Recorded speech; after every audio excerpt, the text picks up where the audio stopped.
Thank you, Mr. Chairman. I am trying to reconcile how Benghazi was not safe enough for the Federal Bureau of Investigation to go, but it was safe enough to leave a below-spec facility for our diplomats to stay in. I'm just trying to reconcile those 2 points. It's too dangerous for the Bureau, who are trained law enforcement officials, but it's just fine for diplomats.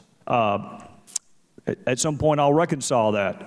Let me do this, Mr. Hicks. I'm going to dust off something called the best evidence rule. The best evidence of what you said when you were asked about Mr. Chaffetz's visit is actually what you said. So here it is. Those instructions were to arrange the visit in such a way that Representative Chaffetz and his staff would not have the opportunity to interview myself, John Martinic, and David McFarland alone. That's what you said in a deposition. So there shouldn't be any ambiguity about who said what when. That's your testimony. Now, I'd like to try to weave this tapestry together because this will be the last opportunity I have certainly today to talk to you. If I understand your testimony correctly, Mr. Hicks, and I want to be fair about it, so if I mischaracterize anything, you need to correct me.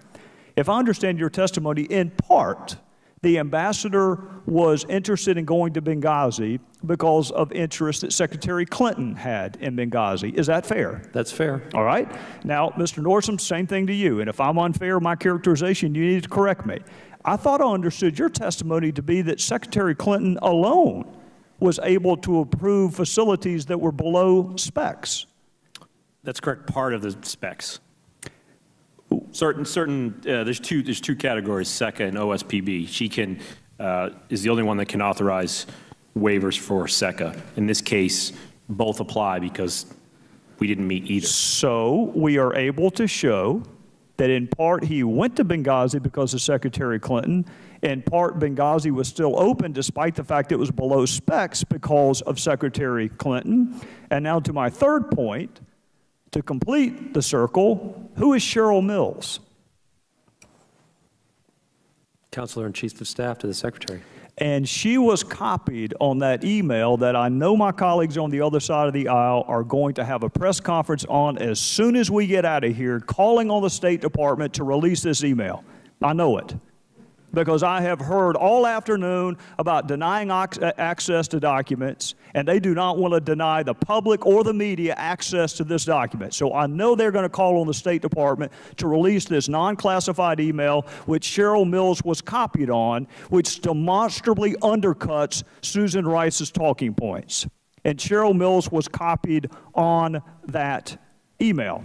Mr. Gowdy, if I could add, Cheryl Mills was also the person that led our preparation for our October testimony. I'd never met her before, but that was explained to me who she was afterwards. And apparently, she was also less than pleased with Mr. Chaffetz's visit to Libya, if I understood that testimony correctly, which I find stunning. He's a subcommittee chairman on oversight, one of the more decent human beings I've ever met. I've never known him to inspire that strong of emotion in anyone other than Ms. Mills. Let me say this to you, Ambassador, in conclusion. You have made a compelling case today for why it is important to tell other countries the truth. You made a compelling case that the decision not to tell the truth on Sunday morning talk shows adversely impacted our ability to get to Benghazi. You made a compelling case. All three of you have made a compelling case today on why it is important for government to tell the truth to its own citizens. So you made the case why we have to tell the truth to other countries, and you made the case on why you have to tell the truth to your own citizens.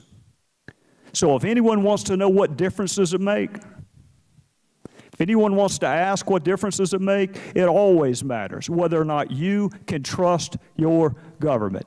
And to the families, we're going to find out what happened in Benghazi, and I don't give a damn whose career is impacted. We're going to find out what happened. And with that, I would yield back.